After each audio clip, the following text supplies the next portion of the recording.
but to no avail. They still hold vigil walks every year on the anniversary, which I did attend that last year. And they walk the path that Nancy took, and they stop where she was abducted. It's actually a really sad thing. And then it's the little sister who led the walk last year. And I spoke with her, and it's really a sad story. But that brings us closer to today's time period when the Historic Restoration Company purchased the jail. They started on some of the work, of course, restoring it, when they noticed in the basement that a false wall had been put in. And of course, it was out of limestone as well, matching the rest of the building. So they got the blueprints to the jail, and they found there was 6 rooms down there as well. 6 more cells, which we now call the dungeon, because that is exactly what it is like down there. Well, the restoration company opened up the catwalk, and they cleared it out. This was in October of 2013. Now, they found all the cells to be bricked up too. So they opened a couple of them, and in one of the cells, they found a shoe and a piece of a blue dress. Well, it was thought to be missing evidence from the Nancy Eagleson case. So BCI came in and did an investigation and sifted through the open cell and found nothing more but some animal bones. Now, the mother of Nancy did identify the items to be Nancy's, so they were sent to a forensic crime lab. However, the DNA was so degraded, it was found inconclusive. Now, of course, this had just broke the family's hearts finding out this news. And now, a couple more years go by, and I purchased the jail from the restoration company. Right away, people start talking to me about the Nancy case. And with that, we'll find out more about that after we come back after this short break. You are listening to Ghost Talk Radio on WBHM Digital Broadcasting.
23 minutes past the hour. Welcome back to Ghost Talk Radio. You are listening to WPHM Digital Broadcasting, the best in paranormal talk radio.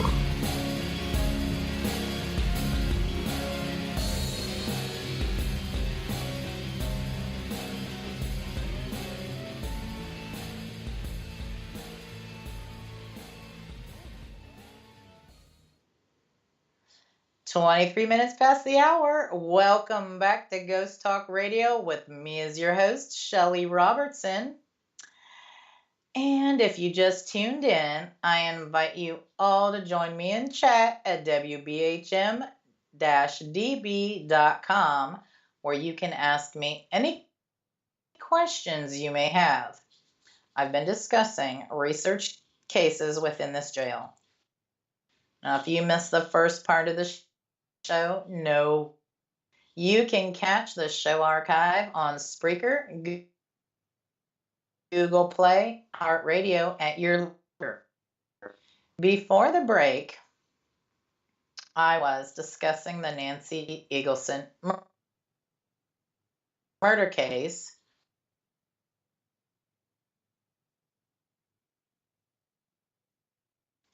Just a recap. The BCI Crime Lab got a hold of what they thought to be the missing evidence, sent it to the Forensic Crime Lab. The DNA was found to be so degraded that it was inconclusive. They couldn't get anything off of it. So, of course, you can imagine, it broke the family's heart finding out this news. So, we fast forward a little bit, and a couple years go by, and I purchased the jail from the restoration company. And right away, people started talking to me about Nancy's case. And, you know, keep in mind, I felt so bad for Nancy, and especially for the family. I had no intention of getting involved with this. I thought to myself, there isn't really anything I could do. I mean, Unsolved Mysteries had even been here, and they were trying to solve this case, and they left empty-handed. So I thought, what could I possibly do?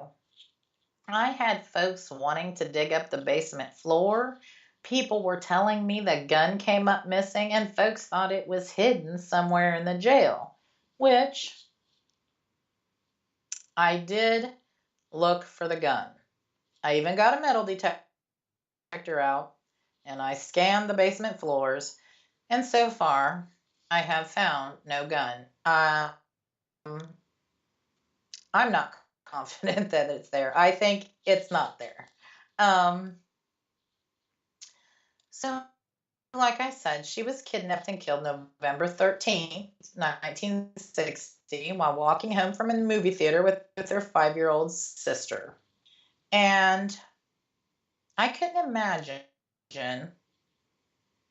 what Nancy's gone through all these years, not knowing he took her little girl from her. Well, like I said, the ghosts in this building have had other plans for me and my team. Not long after we started our paranormal research in this jail, we were starting to get communications from Nancy herself, which is just amazing. She communicates with us in ways of manipulating our meters and amping up the energy down there in the dungeon. More recently, we have started to get some EVPs. Now, first, we weren't 100% positive that it was her until we captured her photo in the very cell her missing evidence was found. I do believe she wants, and she's trying to communicate with us up here at the jail, and she has let us know someone is trying to keep her from talking. Many people have experienced her up here. We've been getting Morse code messages down there. I mean, we've got those recorded on voice recorders and on camera, and we are in the process of deciphering them. Here lately, the energy has been so powerful in the dungeon that some people cannot even stay down there for very long. Recently, we had a gal named Lori Dorsey, and she captured what we believe may be her down there with the SLS camera. And Kat Hobson herself and Toby experienced a crazy amount of energy from her down there. I think she's trying to tell us who her killer is. However, she has not been able to tell us the name. But I think we're getting closer. To this point, every time we do communicate with her. Now, getting to Sheriff Keeler, and I want to stress that I mean no disrespect to any living family members, and I recently met his daughter, and I so enjoyed talking to her about what it was like for her living in the jail when she was a child, because up until 1977, the sheriff and his families lived in the building. So her telling me about that was just fascinating. But I do mean no living family members, no disrespect. But I will tell you that Sheriff Keeler is here at the jail. He is nice to us, and he is doing well. We talk to him quite often, and he talks back to us. Now, I have questioned him about Nancy's case, and I told him that folks say he knows who did it, and he has told us many times this is not true. He has also told us he has not hid any evidence from Nancy's case. So, I'm not sure who bricked the walls up, but I'm pretty confident it wasn't him, because his daughter also verified, excuse me, when she visited the jail recently, she verified that wall was not in there when she was there, and the cells were not bricked in. She said she used to play down there when she was a child. So I don't know who is responsible, but or who even put the evidence down there. But I'm tending to believe Sheriff Keeler, what he's telling us. Now, I've also asked him about some other rumors. People in town have said, they talk about that he has ties to the mob, and he's let mob members dump bodies at the edge of town. When Al Capone used to come through on his way to Chicago, and the sheriff himself has told us those are all lies and they aren't true. So, I will say this. We have on a couple occasions got a voice in the basement when asking Nancy if she knew who her killer was. We got a male voice that said, "I did." This has happened on more than one occasion. This voice has never given his name, and it is not the voice of Sheriff Keeler. As of yet, we do not know who it is. So we are wondering if the killer is preventing her from telling us who he is. Is the killer at the jail too? It seems as though he's there sometimes.